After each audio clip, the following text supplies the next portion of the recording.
سبحان الله والحمد لله. یو کلی و چې نوم یې نورپور و. خلک یې ساده او ښه و.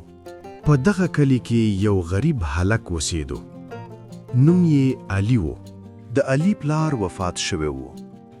هغه له خپلې مور سره په یو کوچنی کور کې اوسېده. علي به هره ورځ کار ته تلو. مزدوري به یې کولې او چې کومې پیسې به یې ګټلې خپلې مور ته به یې ورکولې. یو ورځ خبر خپور شو چې له ښاره یو امیر سړی راځي. ټول خلق خوشحاله شول. کله چې امیر سړی راغی نو وویل زه غواړم یو ایماندار انسان پیدا کړم. څوک چې رښتینی وي زه به یې شهر ته یوسم او مرسته به ورسره وکړم. ډیر خلک د ځان ښودلو لپاره ښه کارونه کول پیل کړل. په همدې وخت کې علي له کاره را روان و.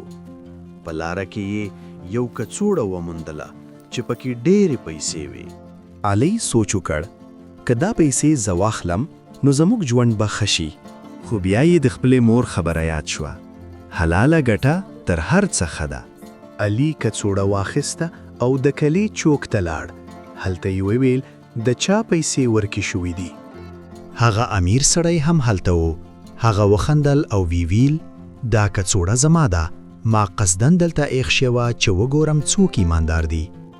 بیا یې وویل دا هلک ډېر ښه دی ځکه چې رښتینی دی. هغه علي له ځان سره ښار ته یوړ.